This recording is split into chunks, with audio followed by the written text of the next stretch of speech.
Hello friends, ఈరోజు మీరు మీ ఖర్చులను ఎలా నియంత్రించాలో నేర్చుకుంటారు. తద్వారా మీ వ్యాపారం దాని ఖర్చులను భరించడానికి తగినంత డబ్బు సంపాదించే స్థాయికి త్వరగా చేరుకోగలదు మరియు చివరికి తెలివిగా వృద్ధి చెందుతుంది, దాని విలువను పెంచుతుంది. సరళత కోసం మిల్లెట్ నూడిల్స్ యొక్క ఒక ప్యాక్ను మనం 1 యూనిట్ అని పిలుస్తాం. దీని అమ్మకపు ధర 100 రూపాయలు. మీరు మిల్లెట్ నూడిల్స్ యొక్క ఒక యూనిట్ను 100 రూపాయలకు విక్రయించినప్పుడు పదార్థాల ధర 45 రూపాయలు. అలాగే మిల్లెట్ నూడిల్స్ ప్యాకింగ్ కోసం 3 రూపాయలు మరియు రవాణా మరియు పంపిణీ కోసం మరో 2 రూపాయలు జోడించండి.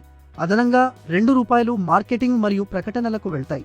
కాబట్టి మీరు విక్రయించే మిల్లెట్ నూడిల్స్ సంఖ్యతో మారుతూ ఉండే మీ వేరియబుల్ ఖర్చులు మిల్లెట్ నూడిల్స్ యొక్క ప్రతి యూనిట్కు సుమారు 52 రూపాయలు.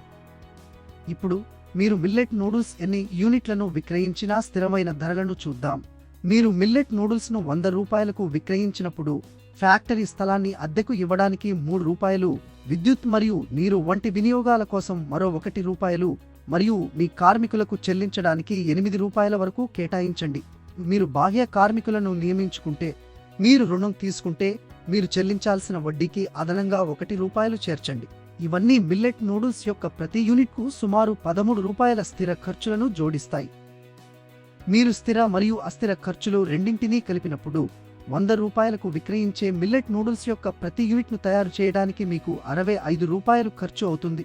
అంటే మీరు మిల్లెట్ నూడిల్స్ యొక్క ప్రతి యూనిట్కు 35 రూపాయల లాభం పొందుతారు.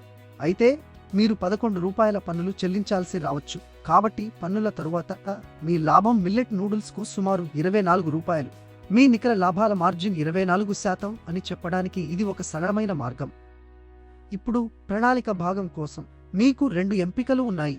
మీ లాభంలో కొంత భాగాన్ని తిరిగి వ్యాపారంలో పెట్టుబడి పెట్టండి లేదా ఆ డబ్బును మీకోసం ఉపయోగించుకోండి.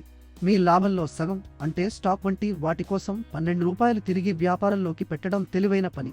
అప్పుడు మీరు మిగిలిన 12 రూపాయలను మీకోసం లేదా ఇతర ప్రయోజనాల కోసం ఉపయోగించవచ్చు. త్వరగా లాభం పొందడానికి మీ స్థిర ఖర్చులను తగ్గించడానికి ప్రయత్నించండి. మిల్లెట్ నూడిల్స్ తయారీకి ఒక స్థలాన్ని అద్దెకు తీసుకునే బదులు మీ సొంత షెడ్ను ఉపయోగించండి.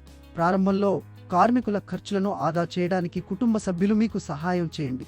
రుణాలు తీసుకునే బదులు మీ సొంత డబ్బును ఉపయోగించుకోండి లేదా స్నేహితులు, కుటుంబం మరియు వ్యాపార భాగస్వాముల నుండి సహాయం పొందండి. ఈ విధంగా మీరు క్రమం తప్పకుండా వడ్డీ చెల్లించాల్సిన అవసరం ఉండదు. స్థిర చెల్లింపుకు బదులుగా లాభాలలో వాటాను వారికి అందించండి. మీరు ఈ ఖర్చులను తక్కువగా ఉంచుకుంటే మీరు 2వ నెల నాటికి లాభం పొందడం ప్రారంభించవచ్చు. మీ వినియోగదారులు మీ ఉత్పత్తులను ఇష్టపడినప్పుడు మరియు మీ వ్యాపారం పెరిగినప్పుడు దానిని నడపడానికి మీకు ఎక్కువ డబ్బు అవసరం. మీరు ఎక్కువ మెటీరియల్లను కొనుగోలు చేయాలి, ఎక్కువ ఉత్పత్తులను తయారు చేయాలి మరియు పూర్తయిన వస్తువులకు తగినంత డబ్బు మరియు దుకాణాలకు క్రెడిట్ కలిగి ఉండాలి. ఇక్కడే తగినంత పని మూలధనం ఉండటం ముఖ్యం. ఇది మీ వ్యాపారం ఎదగడానికి సహాయపడుతుంది. మీరు ఈ డబ్బును బ్యాంకులు లేదా స్థానిక సమూహాల నుండి పొందవచ్చు, కానీ మీ స్వంత ఆదాయాన్ని ఉపయోగించడం చౌకైన మార్గం. మీ లాభాలలో సగం వ్యాపారంలో ఉంచడం మరియు తిరిగి పెట్టుబడి పెట్టడం ద్వారా మీరు 2 పనులు చేస్తారు. మీకు పని చేయడానికి ఎక్కువ వర్కింగ్ క్యాపిటల్ ఉంటుంది మరియు మీరు మీ వ్యాపారం యొక్క విలువను పెంచుతారు. మీరు తిరిగి పెట్టుబడి పెట్టినప్పుడు మీరు పెద్ద ఆర్డర్లను నిర్వహించవచ్చు మరియు ఎక్కువ స్టాక్ను ఉంచుకోవచ్చు. ఇది మరింత వ్యాపారానికి దారితీస్తుంది. ఫలితంగా మీ వ్యాపారం యొక్క విలువ పెరుగుతుంది. ముందుకు చూద్దాం. మీరు దుకాణాల సంఖ్యను పెంచడం కొనసాగిస్తే మొదటి సంవత్సరం చివరిలో మీ వ్యాపారం విలువ 40 లక్షల రూపాయల నుండి 45 లక్షల రూపాయల వరకు ఉండవచ్చు.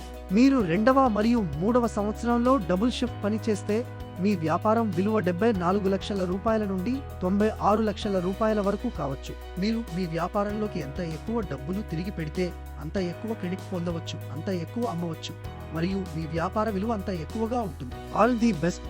చూసినందుకు ధన్యవాదాలు. దయచేసి లైక్ చేయండి, షేర్ చేయండి, వ్యాపార్ కోచ్ ఛానల్కు సబ్స్క్రైబ్ చేయండి.